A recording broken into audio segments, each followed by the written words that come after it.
नमस्कार दोस्तों। विंध्य के रीवा और सतना लोकसभा सीट के बीजेपी के प्रत्याशी अगर इस बार चुनाव हारे तो आप सोच सकते हैं उनकी राजनीति खत्म हो जाएगी। शायद कोई भी पार्टी उनको टिकट भी नहीं देगी। जैसा कि आप सभी को पता है, सतना से 5वीं बार चुनाव लड़ रहे गणेश सिंह बीजेपी के प्रत्याशी और वहीं रीवा से तीसरी बार चुनाव लड़ रहे जनार्दन मिश्रा। अगर इस बार जनार्दन मिश्रा खासकर गणेश सिंह चुनाव हारते हैं, जैसा कि आपको पता है गणेश सिंह विधानसभा चुनाव भी हार गए, तो इनकी राजनीति कहां जाएगी। राजनीति एक ऐसी लाइन है, एक उम्र के पड़ाव पर आने के बाद हारे हुए कैंडिडेट से लोग राय मशवरा भी नहीं करते हैं। तो इसी तरह से अगर ये दोनों चुनाव हार जाते हैं तो इनकी राजनीति जो है वो गर्त में चली जाएगी, क्योंकि इन दोनों के लिए, खासकर सीधी के राजेश मिश्रा के लिए भी, लेकिन इन दोनों के लिए खासकर मध्य प्रदेश के डिप्टी सीएम राजेंद्र शुक्ला ने आखिरी चांस मांगा था। जहां की बीजेपी की चुनाव समिति जो थी ना, वो इस बार जनार्दन मिश्रा और गणेश सिंह को टिकट देने के फेवर में नहीं थे, लेकिन राजेंद्र शुक्ला ने जबरदस्ती आखिरी बार चांस मांगा, इनको टिकट दिलवाया। तो कहीं ना कहीं राजेंद्र शुक्ला की साख भी दांव पर लगी हुई है और इसीलिए राजेंद्र शुक्ला ने जी तोड़ मेहनत किया है सतना और रीवा में खासकर, और सीधी में तो उन्होंने ऐसे ऐसे खेल किए हैं, ऐसा गणित लगाया है अजय सिंह राहुल के साथ में मिलके, ऐसा गेम प्लान तैयार किया है कि राजेश मिश्रा चुनाव जीत चुके हैं। समझ लीजिए, रिजल्ट अभी बाकी है, लेकिन राजेश मिश्रा चुनाव जीते हुए हैं। रीवा के राजेंद्र शुक्ला डिप्टी सीएम अब एक राजनीति के मजे हुए खिलाड़ी बन चुके हैं। उनका खेल विधानसभा चुनावों में सबने देखा है। विधानसभा चुनावों में उन्होंने किस तरह से गोटियां फिट की हैं पूरे विंध्य क्षेत्र की, खासकर रीवा, सीधी, सतना विधानसभा सीटों में किस तरह से उन्होंने गोटियां सेट करके अपने कैंडिडेट को जिताया, तो कहीं अपने कैंडिडेट को हराया भी है। विंध्य के दो बड़े नेताओं ने साठगांठ करके अपने अपने पार्टी के प्रत्याशियों को हराया भी है। चाहे वो चुरहट विधानसभा सीट, आप देख लीजिए, अजय सिंह राहुल को राजेंद्र शुक्ला का हाथ है काफी जिताने में भी, कमलेश्वर पटेल को हराने में अजय सिंह राहुल का। इस बार के लोकसभा चुनाव में अजय सिंह राहुल का रोल रहने वाला है सिद्धार्थ कुशवाहा की हार में। ये सारी डीलिंग इन नेताओं में, खासकर पॉलिटिक्स में ये सब चलता है और होती भी रहती है। अगर ये दोनों चुनाव हारते हैं तो इनकी राजनीति तो खत्म होगी। वैसे भी जनता अब इनको स्वीकार करने वाली नहीं है। अगर ये जीत भी जाएंगे तो अगले लोकसभा चुनाव में अब एक तो इनकी एज भी रिटायरमेंट के कगार पर है और जनता वैसे भी अब इनको एक्सेप्ट नहीं करेगी, क्योंकि अगला जो लोकसभा चुनाव आएगा वो मोदी फैक्टर भी साइड हो जाएगा, क्योंकि मोदी जी खुद ही शायद 2-2.5 साल के बाद प्रधानमंत्री नहीं रहेंगे, अपना कार्यभार किसी और को दे देंगे। वो मोदी जी 3 चेहरे ऐसे हैं जिनको किसी एक को प्रधानमंत्री पद देकर संन्यासवास में चले जाएं। सबसे पहला नाम, लोग तो अमित शाह को कह रहे हैं, कांग्रेस पार्टी भले अमित शाह का नाम ले रही है, लेकिन आपको बता दें शिवराज सिंह चौहान सबसे पहले प्रधानमंत्री की रेस में सबसे आगे चल रहे हैं। शिवराज सिंह चौहान, दूसरे नंबर पर गडकरी, तीसरे नंबर पर आते हैं फिर ये योगी हो या फिर इन पे विचार किया जा सकता है अमित शाह पे।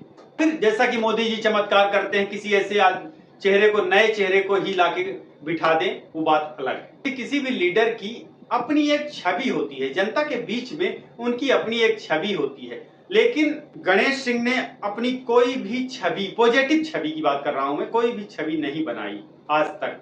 ये चुनाव प्रचार जरूर उन्होंने गंभीरता से लिया है, अच्छा किया है, इसका रिजल्ट भी आएगा, अच्छा आएगा, लेकिन अभी इतने सालों तक उन्होंने ये सब कुछ नहीं किया और एक रूढ़, जैसे एक रूढ़िवादी होता है ना, तो ये रूढ़ नेता की छवि बनाए रखे हैं और इन्होंने जनता से संवाद नहीं कर पाए हैं। वहीं जनार्दन मिश्रा इतने भोले, इतने सिंपल रहे और अपनी बघेली वाली छवि, अपनी देशी वाली छवि को बाहर नहीं निकाल पाए, अपने काम नहीं गिनवा पाए, एक्टिव नहीं हो पाए, जिस वजह से ये पीछे रह गए। और आज अगर ये हारते हैं तो ये सारी चीजें कारण होंगी। गणेश सिंह का 20 साल का अरसा बहुत होता है। किसी भी क्षेत्र में, चाहे वो प्रधानमंत्री हो, कोई भी मंत्री हो या कुछ भी, 20 साल का एक अरसा बहुत ज्यादा होता है। जनता ने इनका कामकाज देखा, इनको झेला है, लेकिन अब हर बार कितना झेलेगी जनता? सामान्य वर्ग के वोटर्स के बीच में एक ओबीसी नेता इतने सालों तक राज करता रहा, 20 सालों तक।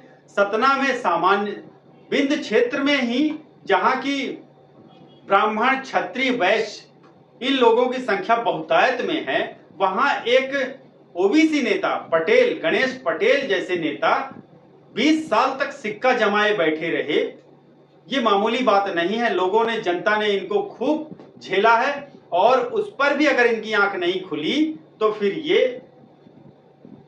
अब किसी काम के नहीं है। अगर ये जीत कर इस बार आते हैं, अपना कर्तव्य नहीं निभा पाते हैं, तो इनका तो जीवन ही बेकार है। और वहीं एक चीज और आपको बता दूं, गणेश सिंह और जनार्दन मिश्रा बीजेपी के दोनों लीडर हैं, दोनों सांसद हैं रीवा और सतना से, लेकिन इनकी छवि एकदम से विपरीत है। जहां गणेश सिंह इतने रूढ़, अहंकारी, दंभ से भरे हुए हैं, वहीं जनार्दन मिश्रा पोलाइटली विनम्र हैं, अपने देसी अंदाज, बघेली छवि के लिए जाने जाते हैं। लेकिन जनता इन दोनों ही चीजों को स्वीकार नहीं करती है। ना वो किसी अहंकारी नेता को स्वीकार करती है, ना या बहुत ही सीधे साधे व्यक्तित्व वाले नेता को स्वीकार करती है। जनता उसको स्वीकार करती है जो जनता से कनेक्ट कर पाए, जनता की भावनाओं को जान पाए। काम एक तरफ होता है, लेकिन जनता से कनेक्ट होना अलग होता है। जनता से जो जिस नेता ने कनेक्शन बना लिया ना, वो समझ लीजिए उसका सिक्का चलता रहेगा। जनता बार बार उसको चुनती रहेगी। अरे अरविंद केजरीवाल ने कुछ भी किया हो, जनता से कनेक्शन आज भी उनका है। जनता से आंखों आंखों से संवाद, सीधा संवाद उनका होता है। उनको पता है जनता क्या चाहती है, जनता क्या सुनना चाहती है। आपने क्या किया नहीं किया वो तो बाद की बात है, जनता क्या सुनना चाहती है वो आपको पता होना चाहिए। आपके क्षेत्र की जनता क्या चाहती है, आपके क्षेत्र का कौन सा वर्ग आपसे कट रहा है, किस चीज से आपसे जुड़ेगा, इन सब चीजों को आपको ध्यान में रखना पड़ता है। रीवा लोकसभा सीट में आगे आने वाले समय में जनार्दन मिश्रा भले इस बार जीते हारे, जो भी नतीजे हों, आगे आने वाले समय में यहां से सिद्धार्थ तिवारी लोकसभा चुनाव में जाएंगे, उनको टिकट दी जाएगी और चुनाव भी निकाल, क्योंकि मिडिल ऑर्डर है बीजेपी का, वो नकारा साबित हुआ है। इस बार के लोकसभा चुनाव में सबने देखा है, रीवा की जनता ने देखा है कि गौरव तिवारी ने कितना साथ दिया है जनार्दन मिश्रा का, राजेश पांडे ने कितना साथ दिया है जनार्दन मिश्रा का, अजय पटेल ने कितना साथ दिया है जनार्दन मिश्रा का। तीनों ही नेता टिकट की कतार में खड़े थे। जब इनको टिकट नहीं मिली, काफी उम्मीद में थे कि टिकट इस बार मिलेगी। जब इनको टिकट नहीं मिली, कहीं ना कहीं चाल चलने लग गए कि इस बार जनार्दन मिश्रा को हराना है, क्योंकि एक वो जमाना था जब नेता अपनी पार्टी के समर्पित होते थे। चुनाव के समय अपने पार्टी के प्रत्याशी को जिताने के लिए तन मन धन से सहयोग करते थे। इस बात के उदाहरण रहे हैं दादा श्रीयुत श्रीनिवास तिवारी, सुंदरलाल तिवारी भी, जिन्होंने अपनी पार्टी कांग्रेस पार्टी को मजबूती के साथ विंध्य में एक नई पहचान दिलाई, और विंध्य क्षेत्र में उन्होंने किसी की नहीं चलने दिया। जब तक वो रहे, कांग्रेस पार्टी खड़ी रही। श्रीनिवास तिवारी, अर्जुन सिंह, इंद्रजीत कुमार, इन नेताओं ने अपनी पार्टी के लिए जितना काम किया है, शायद ही कोई नेता ऐसा विंध्य में कर पाए, एक राजेंद्र शुक्ला को छोड़कर। लेकिन आज के दौर की राजनीति में अपनी पार्टी के नेता को हराने के लिए बिसात बिछाई जाती है, और अजय सिंह राहुल इसका उदाहरण है। अपने निजी द्वेष के चलते अपनी ही पार्टी के कैंडिडेट को हराने में लगे रहते हैं, चाल चलते हैं। इसका ताजा उदाहरण विधानसभा चुनावों में भी